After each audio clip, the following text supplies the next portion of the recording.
And as a disclaimer, I should say that this video should not in any way be construed to be a supporting video towards Trump. And definitely as a message to the regressive left, being anti-Hillary is not in fact being pro-Trump either, okay?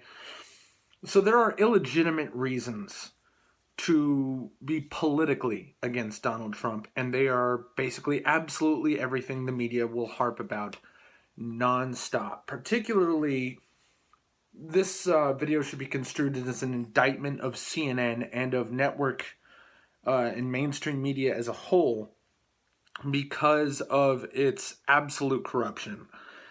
CNN's parent company has donated to the tune of over $1 million to Hillary Clinton's campaign directly. So you cannot expect them for a second to be objective in any sort of criticism of Donald Trump. Now, when it comes to Donald Trump, there's virtually nothing of policy to like.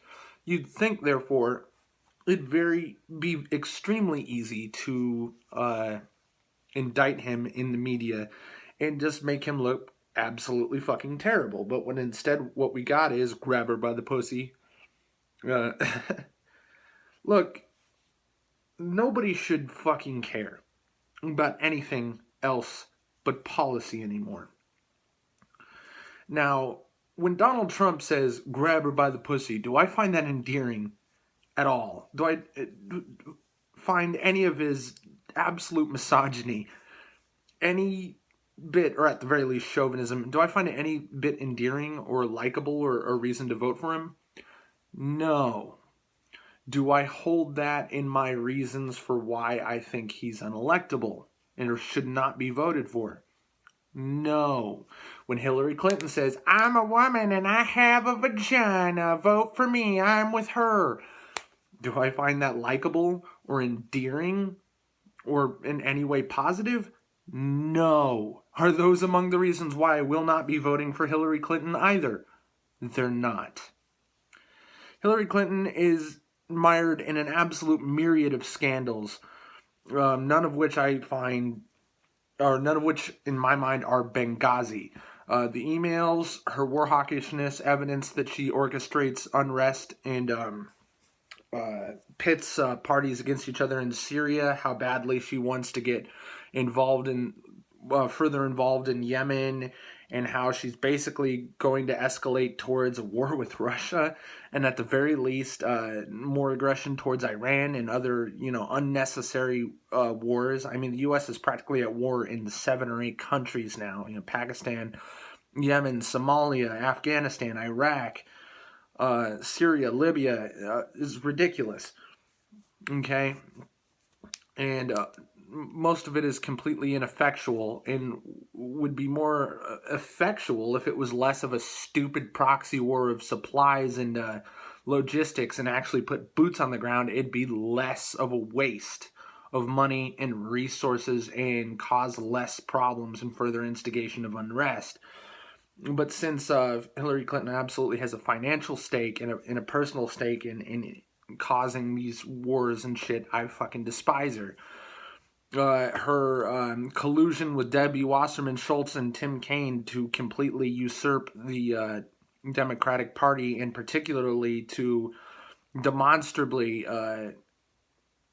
steal the nomination away from Bernie Sanders, and pretty solid evidence by Project Veritas has been shown, footage of campaign backers and campaign organizers under Hillary Clinton admitting to committing voter fraud on camera. These are all like, fuck you, bitch. You should never hold public office anywhere, let alone the presidency. Donald Trump, the shit he says about the First Amendment, the shit he says about the 14th Amendment, the shit he says about fucking just about every human right a person has. The kind of shit he says about, like, oh, I'm going to build a wall that won't do shit because Mexicans know how to tunnel under the fucking border. No, I'm going to build it and somehow make another sovereign country pay for it against their will. The fuck you are. Like, these are embarrassments. But this grab her by the pussy shit is nonsense. And last but not least, these, Trump raped me, Trump sexually assaulted me. I'm sorry, ladies, and this is going to piss off just about anybody who's even remotely feminist, or at least holds some parts of feminism are okay. Look, the absolutely spurious and false allegations against Michael Jackson, that he was a child rapist, in the precedent set of the women who all fucking said, I fucked Tiger Woods and shit, and most of them were lying. This precedence of taking a controversial celebrity and making rape accusations, which a lot of them have just little to no evidence, and a lot of them are like, this happened 25 years ago, and did I go to the police or mention this to anybody or even make some sort of anonymous tip or report of this in the media or anything? It's just like, when you have absolutely zero evidence, I take no pleasure in saying I don't believe you, but I believe people who have evidence.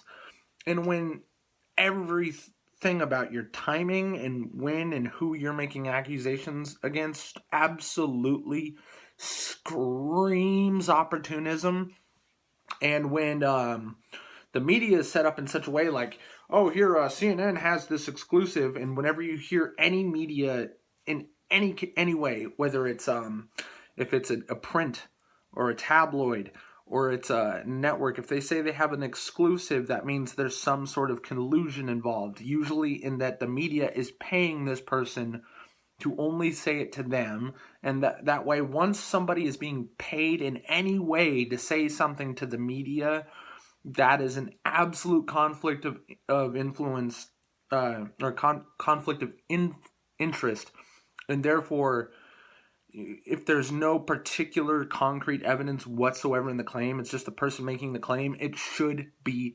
disregarded, okay? This is a message to all women for your personal benefit.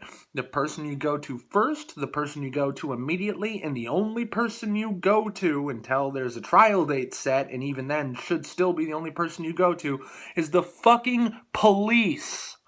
And only the fucking police. And if you worry at all about the way any sort of accusation will make you seem, then you definitely should never, ever, ever, ever go to the media. Because then there's only one place you ever have to stand up and face your accuser and say shit about them, and that's court. Okay?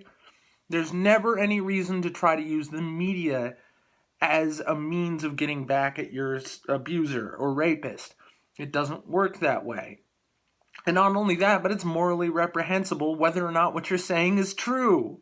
Okay? We have law and order for a fucking reason. You should use it. Okay? And keep in mind that evidence of sexual assault disappears really quickly. Go to a hospital, get a rape kit. Okay? That's your public service announcement for the fucking day. If you think for any reason, and tell the police immediately. File a police report immediately. Okay, no matter what it was, no matter if it was somebody groped you, okay, and you better be able to write down like the description of where you were and who was around you, so they can round up witnesses if there's no physical evidence of a crime. Going to the media 15 years later and talking about a presidential nominee or a celebrity makes me inclined not to believe you. And that does not make me a misogynist or a rape apologist. It makes me a skeptic. Thanks for watching.